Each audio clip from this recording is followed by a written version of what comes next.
네, 안녕하세요. 박중사입니다. 네, 현재 시간은 2024년 1월 15일 일요일 오후 시간 지나고 있습니다.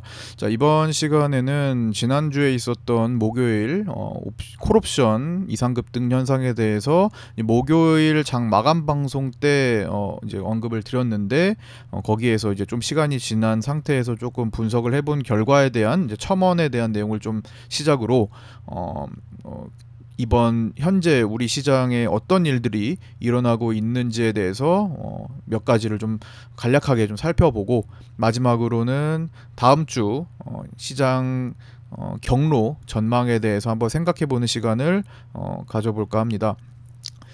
자, 일단 금요일 PPI 발표, 미국 PPI 발표가 있고 나서 미국 증시는 그래도 좀 꼬리를 달고 CPI 때 약간 눌렸던 것을 좀 회복하면서 끝났죠. PPI는 또 괜찮게 나오면서 미국 금리 인하 가능성을 또다시 높이고 시장은 또 차분하게 올라서는 그런 모습. 뭐 보합으로 끝났지만, 거의 나스닥은 보합에 가까웠지만 흐름상 전일 대비 상당히 괜찮게 끝났다라는 거 뭐 긍정적으로 보이긴 합니다. 미국의 개인 해외 선물 쪽에서 미국의 개인 숏 비율도 뭐 70%대 이상이 나오는 증권사들이 더러 잡히고, 뭐 일단 미국은 뭐 전반적으로 양호한 상태예요. 지금은 조금 시간을 끌지언정.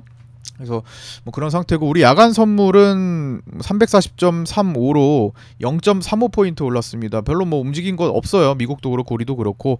그래서 월요일 위클리 옵션 이제 만기를 앞두고 야간에 콜풋 프리가 대폭 축소되는 뭐 그런 모습을 보였습니다. 그래서 그렇게 끝났고요. 지난 목요일에 옵션 만기일에 콜옵션 이상급등 사례가 좀 있었잖아요. 그런 현상이 나타났는데 여기에 대해서 이제 첨언 좀 해드리도록 하겠습니다. 이게 처음 나타났을 당시에 이제 라이브 방송 때는 제가 뭐 개인이 워낙 그날 콜옵션을 이상하게 많이 모으고 있었다. 그것 때문에 약간 이제 특정 개인들이 돈을 가지고 들어와서 뭔가 의도적으로 이 콜옵션 자체에 뭐 어떤 조작을 만들어냈나 뭐 이렇게 의심을 좀 했잖아요. 근데 가만히 생각해 보니까, 그리고 이후에 사후 분석을 좀 해보니까 개인들이 그럴 이유가 없고, 만약에 진짜 의도적으로 그런 모습을 보였다면 그런 어떤 모션이 뒤에 나타나질 않았다라는 거. 그리고 무엇보다도 그렇게 뭐 불가능하진 않지만 조직적으로 외과 콜옵션을 동시다발적으로 끌어올리는 것 자체가 지금 뭐 결과론적으로 뭐 아무 행동이 없었기 때문에 뭐 보이는 거지만 조금 힘들지 않았을까. 예, 하나씩 뭐 맡아가지고 하면 뭐 불가능한 건 아니죠. 뭐 기관들의 물량이 매도 물량으로 공급하기 전에 그냥 뭐 있는 거 사버리면 되는 거기 때문에. 근데 과연 이제 개인들이 그럴 만한 상황이 됐을까? 뭐 아무 행동이 없어서 조금 의심이 간다라는 겁니다. 그래서 뭐 설득력이 조금 더 생기는 것은 최근에 여러 가지 정책들이 조금 바뀌면서 뭐 시스템 오류가 좀 발생하지 않았을까, 알고리즘 오류가 좀 발생한 게 아닐까, 뭐 그런 생각을 좀 해봅니다. 특히나 뭐 그날 삼성전자 블록딜도 있었고, 여러 가지 영향을 미칠 만한 요소들이 좀 복합적으로 작용하면서 시스템 오류가 있었고, 거기에 대해서 이제 외국인과 금융투자는 각자의 행사가 중심으로 좀 굳건하게 그 콜옵션 매도를 지켰다라는 거. 그리고 의도적으로 끌어올렸다. 개인들, 어떤 조직적으로 개인들의 개인 자금을 가지고 운용하는 누군가가 뭐 최근에 357.5에 이상하게 몰렸던 개인들도 있고, 뭐 그러니까 좀 이상하게 보는 거죠. 예, 그런 해석은 좀 설득력이 약해진 게, 의도적으로 끌어올렸을 때 일단 요거 급등했던 시장과 별개로, 이게 시장이 올라서 올라간 게 아니었는데도 요 시장과 별개로 움직였던 요 시기에 익절하는 적들이 별로 안 나왔습니다. 13만 계약이나 사놓고 익절을 안 했으니 이상하잖아요. 그러면 익절을 안 하네, 그럼 종가에 뭔가 하려는 건가? 라는 의심을 할 수 있는데, 종가에도 아무런 행동을 하지 않았습니다. 금투에 차익 매도세만 출연했는데 그냥 가만히 무대응 있었다라는 겁니다. 그래서 결론을 내자면은 뭐 확실히 이제 팩트로 알 수는 없습니다. 추정해 보는 거예요. 개인들은 1월 옵션 만기일에 콜옵션을 13만 계약이나 매수를 한 뒤 특정 알고리즘 오류에 의해 콜옵션이 이상 급등 현상이 나왔을 때 욕심 또는 무지에 의해 익절하지 않고 결제 시 모두 휴지가 돼버린 옵션 만기일이었다. 그러면서 개인들이 최소 500억 정도의 손실을 옵션에서만 보게 된 모습이 나타났고, 뭐 이렇게 이제 보는 거로 이제 저는 결론을 냈고요.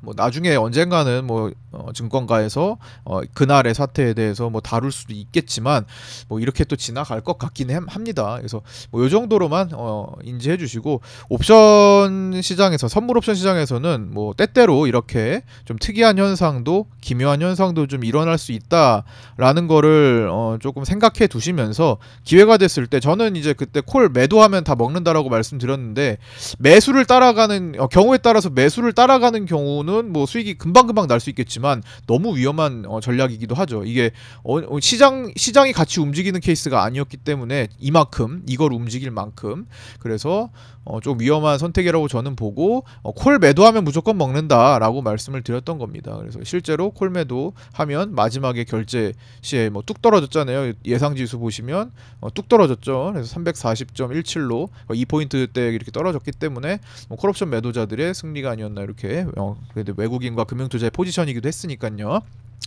그래서 이제 요 목요일 옵션 만기일의 이 사항은 이렇게 좀 넘어가도록 하고요.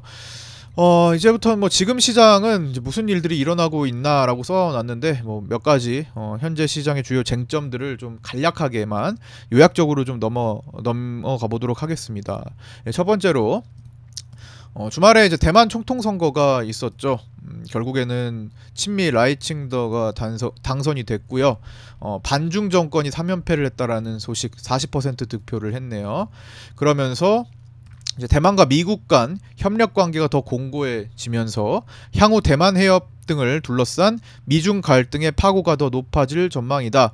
뭐 특히나 5월 12일에 있을 신임 총통 취임식, 그리고 조금 길게 보자면 11월 5일 미국 대선을 기점으로 뭔가 좀 이슈가 더 불거질 전망이라고 보면 되겠습니다. 그러면서 ECFA, 양안 간 경제 협력 기본 협정에 대한 폐기 가능성까지도 이제 고려를 하고 있는 시점이죠. 그래서 경제적 타격을 이제 중국이 대만에게 이제 경제적 타격을 주려고 이제 할 수도 있다라는 거, 뭐 무역 전쟁 같은 개념으로. 그래서 사실 경제적 타격은 뭐 괜히 우리나라에 영향을 좀 많이 미치는 모습을 많이 볼 수 있거든요. 그래서 우리 시장도 계속 한동안은 이 부분에 대해서 좀 눈치를 좀 봐야 되겠고, 좀 위협이 되지는 않을지 신경을 좀 써야 될 것 같습니다. 그런데 결과가 이렇게 나왔다고 해서 만약에 요것 때문에 다음 주에 바로 막 폭락을 보인다면 오히려 단기 큰 기회가 될 수 있으니까, 요거는 사실 미국 대선까지 해가지고 5월과 11월까지 해가지고 좀 길게 장기적인, 뭐 장기까지는 아니고 뭐 올해를 조금 올해 영향을 미칠 수 있을 만한 이슈니까요. 너무 요것 때문에 다음 주에 뭐 타격이 있을 거다 뭐 이렇게 너무 생각할 필요까지는 없을 것 같습니다. 근데 얘뿐만 아니라 지금 다른 많은 문제들이 지금 공존한 상태이기 때문에 하나에 이제 큰 영향을 줄 수는 있겠죠. 그래서 그렇게 보시고, 두 번째, 요게 지금은 더 중요해 보이기도 합니다. 요거 이제 미국, 영국 연합군의 예멘 공습, 여기 예멘 반군 거점 때렸다, 중동 확전 위기, 이 지정 확정 리스크 이슈가 지금은 더 신경이 좀 쓰이네요. 마침 그 이제 러시아 우크라이나 전쟁이 있었던 시기랑 이제 비교했을 때 이제 또 연초에 또 이렇게 또 중동 리스크가 또 강화되고 있는데, 일단 한번 볼까요? 여기 보시면 미국과 영국이 11일 오전 2시 30분 현지 시간 세계 물류의 동맥인 홍해를 공격해온 친이란 예멘 반군 후티의 군사시설을 기습 타격했다. 이제 이러면서 이제 미국과 이란이 격돌하는 전면전으로 커질 수 있다라는 우려도 나온다라는 거. 사실 뭐 미국이 이렇게 개입하고 또 지금 뭐 러시아 우크라이나뿐만 아니라 그때 지금 이스라엘 하마스 간의 이슈, 뭐 보다 미국과 이란이 개입을 했을 때 서로 이제 좀 거기서 충돌이 일어났을 때 증시에 뭐 타격을 좀 더 줄 수 있다라는 전망은 그때 처음에 이제 이스라엘 하마스 전쟁이 발발하고 나서 생각했던 내용이잖아요. 근데 지금 이제 한 100일 정도 됐나요? 8월이니까 그 정도 됐죠. 이제 그 시점에서 이제 미국과 이란에 대한 어떤 충돌 가능성이 이렇게 좀 높아지면서 증시를 좀 위협하고 있는 시점입니다. 그래서 좀 긴장을 해야 될 것 같긴 한데 또 지금 미국 증시의 흐름을 보면은 조금 뭐 요게 직접적인 증시에 영향을 또 안 미치고 또 무난하게 또 넘어갈 수도 있으니까 너무 우려할 건 없어요. 그래서 이런 지금 1번과 2번 내용들 그리고 앞으로 제가 말씀드릴 3, 4, 5번, 6번에 대한 내용들이 복합적으로 작용해서 만약에 뭐 파생 포지션 자체가 이제 하방 배팅으로 좀 세게 이루어졌을 때 이제 좀 신경을 쓸 만한 문제지, 그럼에도 불구하고 시장은 다시 상승 전개로 돌아선다면 이런 것들은 그냥 지금 현재 떨어지고 있는 시장을 좀 앞세워서 예전의 문제들로 앞으로 해결될 문제들로 이제 전환될 수도 있는 겁니다. 그래서 우리는 사실 어떤 내용들에 집중을 하기보다 이러이러한 상황 속에서 외국인들 그리고 힘을 가진 돈을 가진 자들, 그러니까 외국인 기관들이 어떠한 베팅을 하고 있는지, 특히 외국인들이 어떠한 베팅, 어떠한 입장에 서 있는지 거기에 초점을 맞춰본다라고 생각을 저는 그렇게 이제 초점을 맞춘다라고 말씀드렸죠.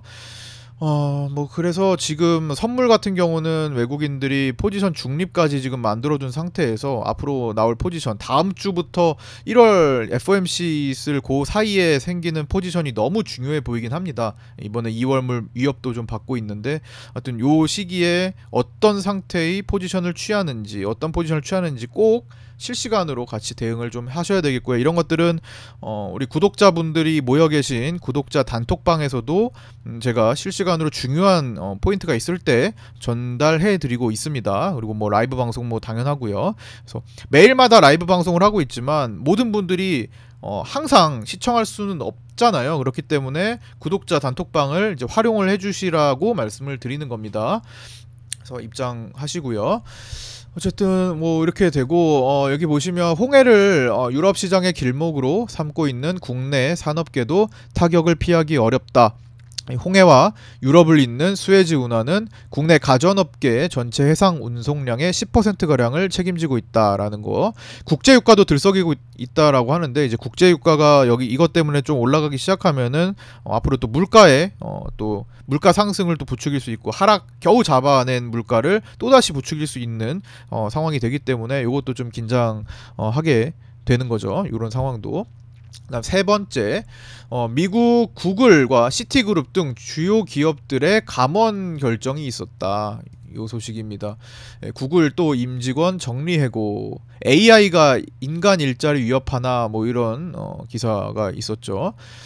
추가 감원 가능성도 전망이 되고 있고요.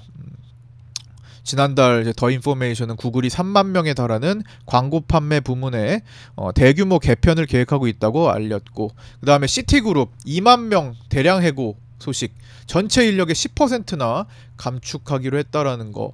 실적 부진, 분기 실적 부진, 14년 만에 최악의 분기 실적이 나오면서 이렇게 2만 명을 대량 해고 결정을 했고, 이 같은 소식은 앞으로 다른 기업들도 계속 연쇄적으로 일어날 전망이라고 합니다. 그래서 이렇게 되면은 사실 실업률이 또 올라가고 이제는 경기 침체의 가능성이 더 높아지는 그런 시점이 또 되고 그런 상황이 또 전개될 수 있거든요. 그래서 이것도 좀 신경을 써야 되겠고, 네 번째,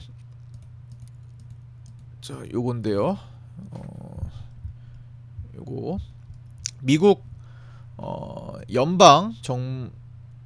뭐라고 썼네, 연방 정부의 임시 예산안 또 셧다운 이슈가 또 이제 그 우려가 되는 시점이 왔습니다. 지난번에 잘 넘겼던 셧다운 이슈가 1월 19일에 1차 임시 예산안 1차 만료 시한이 됐고요.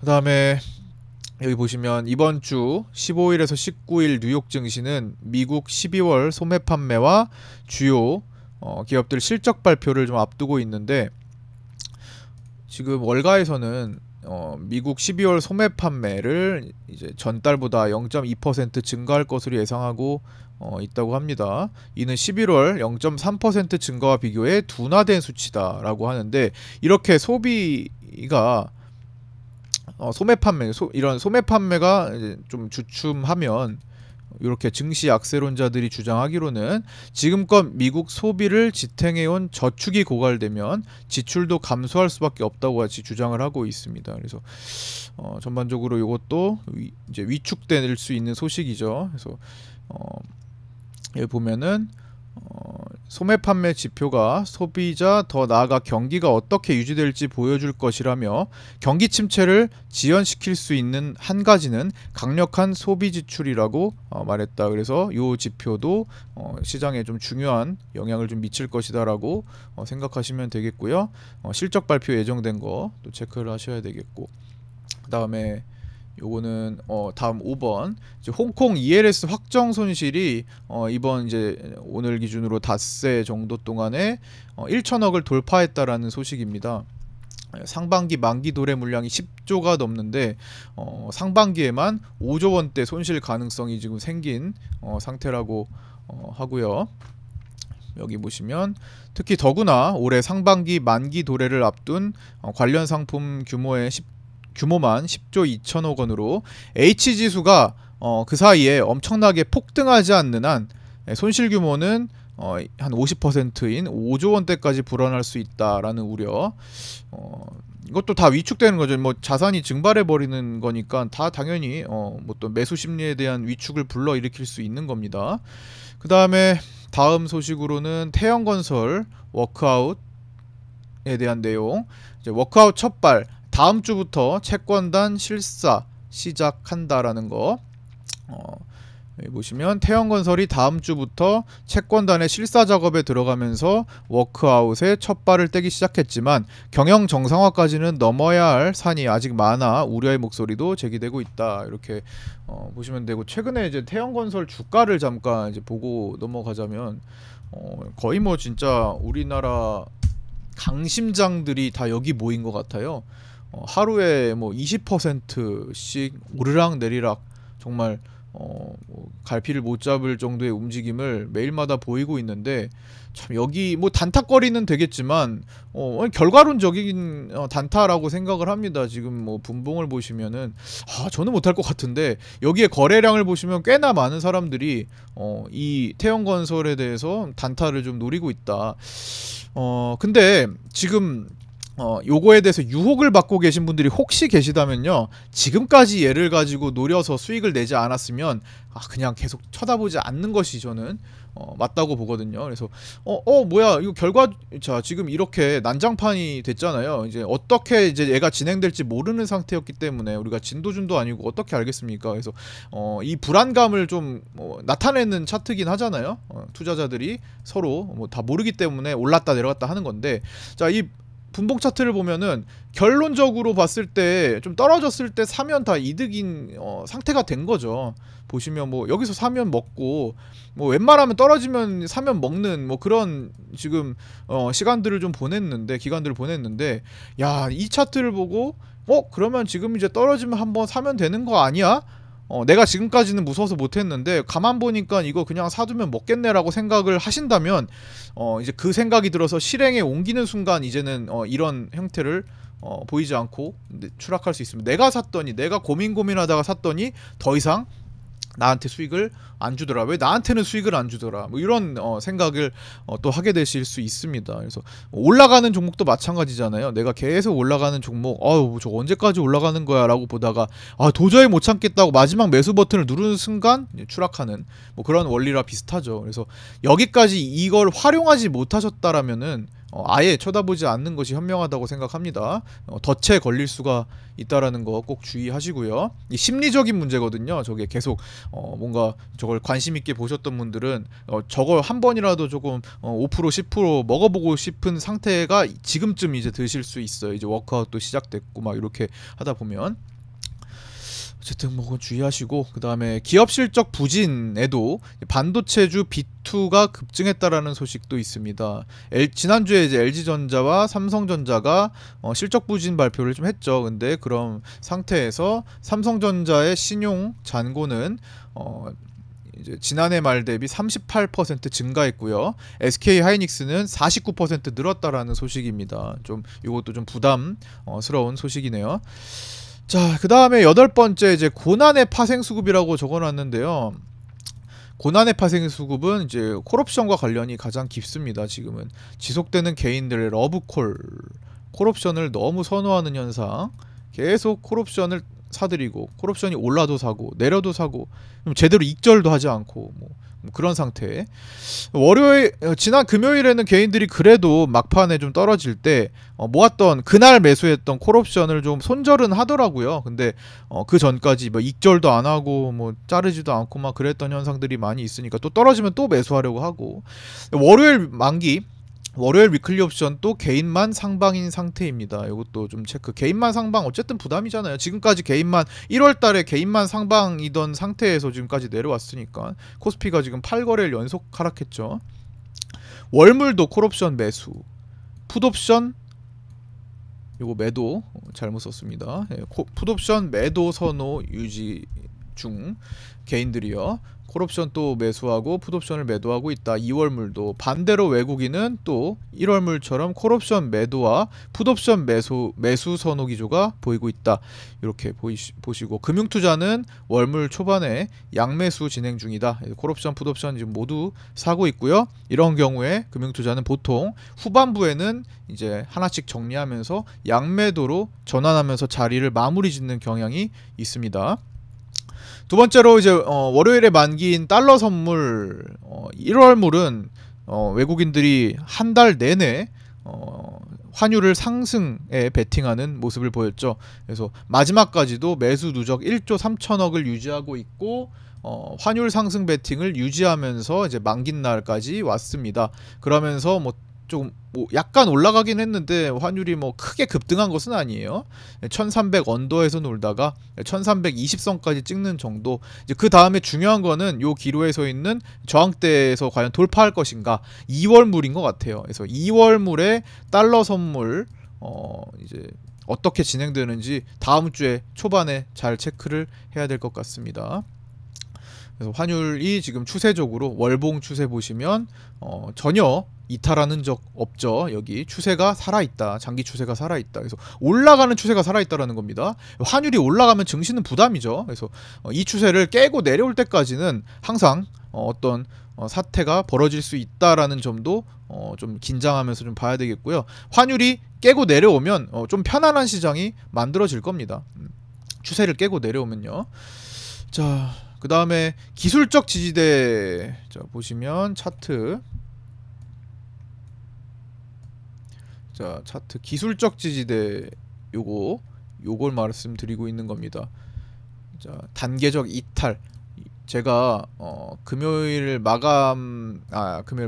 장중 라이브 방송 때도 말씀을 드렸지만 여기 요 라인 너무 중요하거든요. 요 라인이 지금 옵션 만기일에도 하방 베팅이었던 옵션 만기일에도 꼬리를 달고 지켰던 자리입니다. 그쵸? 그리고 지난 11월에 외국인들이 매도에서 매수로 스위칭한 다음에 본격적으로 상승 구도를 보일 때 돌파를 만들었던 최초의 자리이기도 해요. 그래서 이 자리를 지금 금요일에 이탈했는데 저는 이 금요일에 요거를 지킬 수 있을 거라고 처음엔 봤는데, 결국에는 개인들의 이제 콜옵션 초반 베팅도 그렇고 전반적으로 그때 이제 이란 미국 갈등 요거 좀 중동 정세 불안에 의해 지정학적 리스크에 의해서 좀 많이 내려왔었죠. 근데 다음 주에 요 자리를 회복하는지 여부가 너무 중요합니다. 그래서 여기 선물 342 회복 여부가 중요하다라는 거, 요거는 이따가 전망 때 다시 한번 언급을 해드리겠습니다. 그 다음에 이제 그러면 너무 나쁜 소식만 있는데 조금 시장에 좋은 소식은 없을까? 많지는 않더라고요. 몇 가지만 좀 보자면, 우리 실적들 중에서 이제 방산 섹터와 자동차 쪽 섹터의 성적이 좀 괜찮다. 그래서 여기 보시면 한국 항공우주 산업이 FA50 12대 그때 폴란드 수출됐던 거 있죠? 그 효과에 힘입어서 3년 만에 매출 3조 원대에 다시 올라설 전망이다. 올해 실적 전망도 양호하다라는 의견이 있습니다. 수출의 경우 폴란드 향, 그다음 말레이시아향 물량이 매출화되면서 성장을 지속할 수 있다는 예상이 나온다.